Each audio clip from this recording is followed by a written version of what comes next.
Morning, dear students. I welcome all my dear students to another and interesting session in today's lesson that we are learning, that is the living world part 2.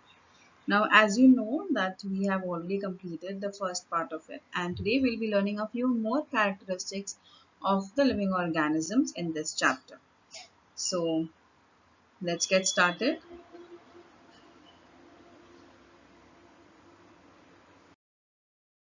We all learned that we grow, and in order to grow we need food. But what exactly happens to the food that we eat inside our body?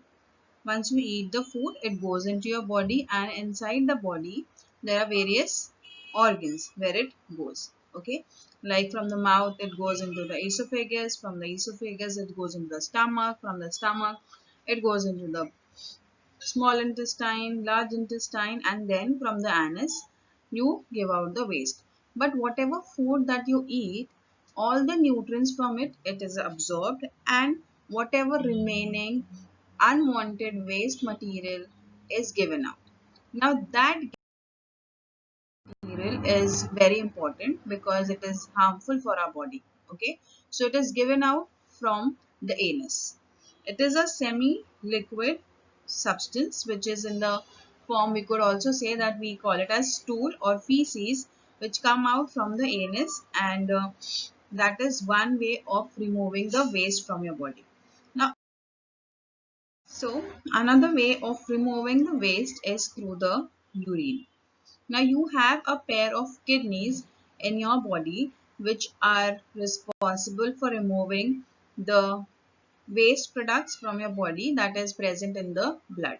Now this is an excretory system which is present in your body. These are the two kidneys that you have inside your body. Then these tube likes are called as ureters, which helps to pass out the urine into the urinary bladder, and in the urinary bladder the urine gets collected and it is given out. Okay, so this is also a part of excretion from your body of the waste products. Apart from that, you also give out carbon dioxide gas through the lungs. So, living things do not only eat food but we also excrete. Excrete means we give out waste products. So, the removal of waste product from our body is called as excretion. So, the removal of waste products like urine, sweat, exhalation of carbon dioxide gas, these are ways of excretion. Okay, and the organs are which are responsible for excretion in our body is kidneys, then you have lungs. Okay, you have your digestive system which helps you to remove the waste products out. So excretion, in other words, we can say waste substances are formed during many processes that takes place in the bodies of animals. These are called excreta, and the process of eliminating them from the body is called excretion. Animals have specific organs for excretion, as I've explained you all earlier.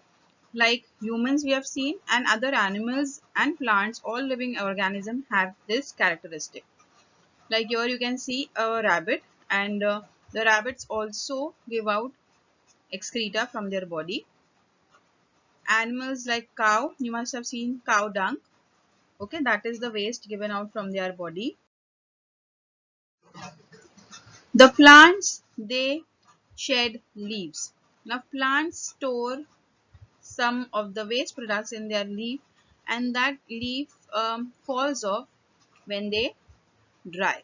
Okay, so plants too excrete. For example, some plants shed leaves in a specific season because the waste substances are stored in the leaves of plants and are shed along with the leaves.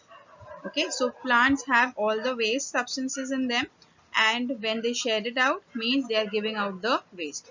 Now apart from that, they also give out carbon dioxide gas and oxygen gas and water vapor when it is not required. Okay, during the process of respiration, plants give out carbon dioxide gas, and during the process of photosynthesis, they give out oxygen gas and water vapors. These are all waste product for the plant. Okay, and they give out it through the small openings in the leaves called as the stomata. Apart from that, there are certain substances like raisins. You must have seen small brownish color substance on the barks of the tree. Now that is also a type of waste product which comes from the plant. These are also used for various purposes like varnishes, etc. for making varnishes and adhesives. Then here you can see this is a rubber plant. The bark of the tree, when it is scraped, you see this white milky color latex coming out. Okay, so this latex is used to make many things like rubber gloves, and it is used in many things that we use in our day-to-day life. Okay, so rubber gloves is a very simple example to remember, which is made from the waste product of the plant. Okay, the gum that you use in your everyday stationery, that is also something which is which used to be obtained from the plants. Okay. Now there is an experiment that you can do by yourself. You can, if you have a plant, you have potted a plant, you need to just cover a part of it or a leaf of it with a plastic bag. Okay, and tie it out and keep it for a few days. Okay, observe it after 6 to 7 hours. Okay, if you can keep it for one day, keep it for one day, or only for a few hours. If you keep it, you will notice that there are droplets of water which are collected on the inside of the bag. Okay, water droplets are collected. It means that plant was giving out what? Water vapor. It was giving out vapors which condensed and formed droplets.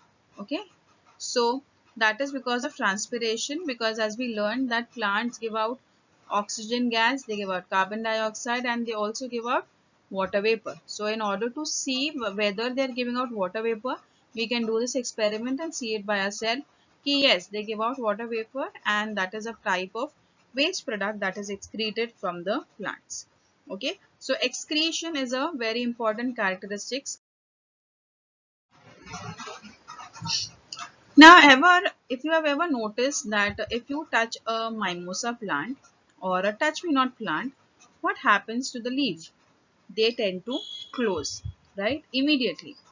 Now that means they are showing some kind of movement. Yes, when we touch it, immediately it closes. Other than that, if I put a light at you at once, okay, in a dark room, and if I suddenly place light onto your face, what happens? You at once, what do? You cover your eyes. Now all this example that I'm giving you, it is related to a very important characteristic that happens only in living things, that is responsiveness to stimuli. When you smell your tasty and favorite food item, you get water into your mouth, right? Now that is something which is not happening accidentally. It is because of a system that is present in your body which helps to remove that water from your mouth. Okay, and that is also a type of responsiveness to stimuli. Apart from humans, even animals, if they see danger, they tend to run. If you see the zebra, it is running. Why? Because it has two, three lions attacking it. Okay, and it tends to run with so much of speed. Now, why is he doing it? Because he wants to save his life, and that is a type of stimulus that is there, which asks him to run very fast. So living things act in various ways when responding to a stimulus. Means if there is danger, the zebra or other animals will run. Okay, that is, they are responding to the stimulus. Means danger was the stimulus. Same way, if you talk about the tasty aroma of the food, that is the stimulus. And when your mouth starts watering, that is the response to that. Okay, that is a response of your body to the stimulus. Now, if you keep a potted plant and if you place it in a window, grows towards the sunlight. If you ever done this, if you notice it, and if you have not, you can do it. Okay, you can put some seeds of mustard and see that whether in which direction do they grow. It means that the plants also show movement. They move. Okay, we say that plants are they are in a one particular place only, but no, they even move. So living things move of their own accord. Here you can see on the on this example, the plants are moving onto the side of the sun where they are getting sunlight. Okay, so this is a type of movement that the plants tend to show because their roots are fixed in one place. They cannot move like us. They also grow in the roots tend to move in the downward direction and the stem tends to move in the upward direction. That means they are showing movement. Apart from that, there are few more examples in our day-to-day life. That means when you feel cold, you tend to cover yourself, you shiver. When you feel there's too much of heat, we sweat. Okay, if you get a cut on your finger, you feel pain. Okay, you get blood coming, you have blood coming out. Then if there's too much sound, you tend to put in your hands on your ears. And if there's certain very tasty food which is cooking around, and if you smell it, that time also you start to drool. So the movement or the change which takes place in living things at such a time is their response to a particular stimulus. An event that occurs in our surroundings is a stimulus. The ability of living things to respond to a stimulus is called their responsiveness to stimuli. So responsiveness to stimuli is a characteristic of living things. All living things do that, whether animals, plants or human beings. The next an important characteristic is movement. Now apart from humans, we as I told you in the previous picture, plants move.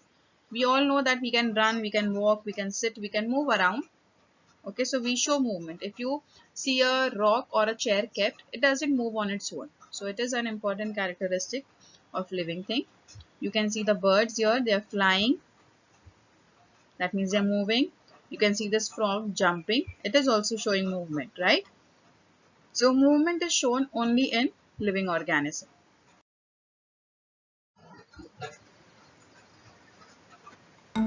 Here you can see a few examples of living organisms which are showing movement. They move in order of their requirement to hunt, to save themselves, to eat food, to find food.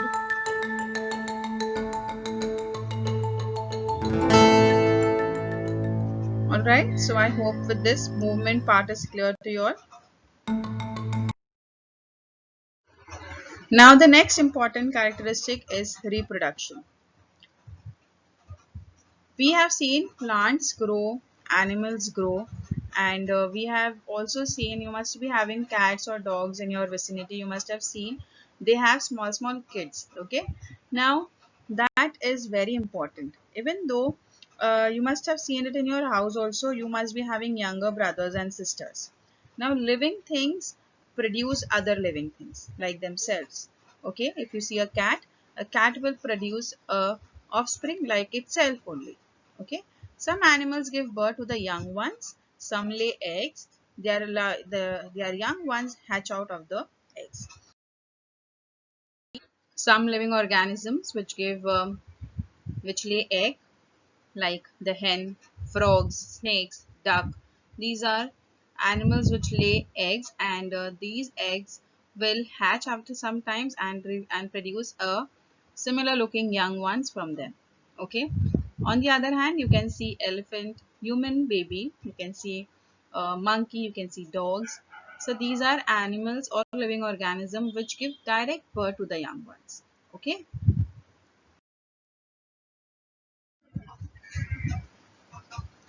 A child, okay, like in humans reproduce, elephants, cat, some animals which lay egg like the ducks, and after a few months these eggs will hatch, and you have the similar looking young ones coming out from it. See, there are some animals which give lay eggs, and there are some animals which give direct birth to the young ones like cats, dog, monkeys, human beings, elephant. So the process by which living things generate a new living thing like itself is called reproduction or procreation. Okay, the process of production of bringing out a new living thing like itself is called as reproduction. Very simple. Okay. So, as we have reproduction in animals, we have reproduction in plants also. Here you can see a rose plant. It is grown from a small tiny seed. Okay, and it gives out a entire plant from it.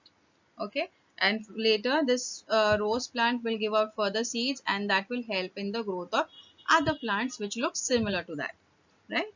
And and there are few more ways of reproduction in plants, like if you just cut a stem and pot it, you will have another rose plant coming out. There are certain leaves, if you just keep this leaf into the soil, it will grow into another plant. Stems, if you just take a sprouting potato, if you keep it under the soil, it will grow into a new plant. Okay, so some roots, there are certain stems, there are certain leaves where they help in reproduction of the plant. Okay, producing a similar looking organism like themselves. Next important characteristic of living thing is a definite lifespan. If you look at this picture, you will see that there's a small baby, and over a few years you see their changes in their physical appearance, in their height, in their way they walk, they talk, their voice. So it keeps changing. That means, and after a few years they tend to die. So all living things have a definite lifespan. They do not live like plants for n number of years. Okay, so and they do not grow also throughout their life. They grow till a particular age. Okay, so if you see in humans, you must have seen it in your house only. If you go through an album, old album of your parents or your grandparents, you see how their structure was and how they have over the period of year their body is going undergoing changes, and eventually they die. Okay, and similar to that, even animals have a particular lifespan. At a certain age of life, living things become capable of reproduction. Later on in their life reproduction stage, their organs become weak, and still later their life comes to an end. In other words, living things die. So the lifespan of different animals and plants are different. For example, the lifespan of a dog is about 12 to 18 years, while the ostrich lives for 50 years. And here are a few examples of animals and their how long do they live. A housefly lives for 1 to 4 months. A dog, as we said, discussed 16 to 18 years. An ostrich 50 years. And an elephant can live for up to 90 years. Okay. There is an turtle which was found in Galapagos Island in South America, which is about 170 years old, and you can see how huge this turtle is. Okay, so this is a giant turtle which is about 170 years old. Whereas on the other hand, you see this tiny looking insect which is called as the mayfly. Okay, whose lifespan is only from 1 hour to 24 hours. So there depends upon from living organism to living organism for how many years they can live. Okay, it is not same for every living thing. It is different from one organism to the other.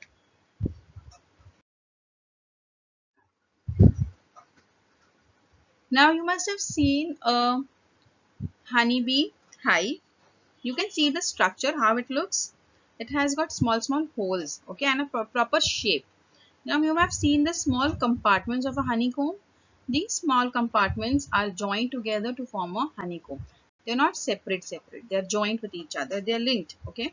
Similar to the brick that you see in the wall of your house.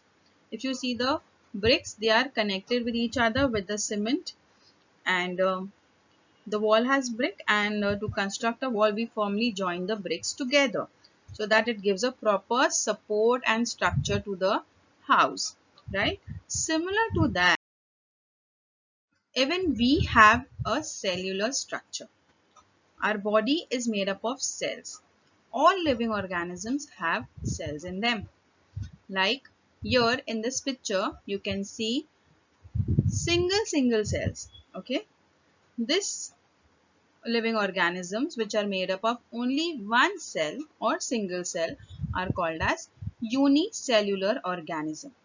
The amoeba and some other organism which are very minute are called as microorganisms. Multicellular organisms, multi means many. Okay, so if you see a tree, in the tree there are many cells. Like here you can see this one hole that you see is one cell. So there are so many cells, right? This is just one slice of the part of the plant. Okay, so you can imagine how many cells are there in the plant itself. And when the organisms are made up of more than one cell, they are called as multicellular organism, like man, cow, mouse, cockroaches, elephants, banyan tree, the onion plant, etc. They are all multicellular. Now here this is a living thing, that is human being, and our body is also made up of many cells, and hence we are also multicellular organism. So the cellular structure is the main characteristic of living things, even though the number of cells may vary from person to person or from living thing to living thing. Okay, living things will have a cellular structure because cell is very important to carry out all the functions of your life. Okay, so depending upon from individual to individual, from organism to organism, the cellular structure will vary. Okay, so with this, I hope all the characteristics are understood to you. Let's have a look at all the characteristics all together. The characteristics of living things. So what we learned throughout in these two sessions, let's just quickly revise. The first thing that we learned was growth. Animals grow from certain period of their life. Plants, however, grow as long as they live. Respiration. Animals have specific organs for respiration, while plants respire through microscopic pores on their leaves and stems. Excretion. The process of eliminating waste products from the body is called excretion. Reproduction. All living things have the ability to reproduce. Responsiveness to stimuli. Living things move because of their ability to respond to stimuli. Movement. Plants show spontaneous movements, but they cannot leave their place and go elsewhere as animals do. A definite lifespan. Living things have a definite lifespan at the end of which they die. A cellular structure, the smallest unit of living thing, is called the cell. Alright. I hope all the characteristics of living things are understood to you. We'll be meeting in the next session with something new and interesting. Till then, thank you.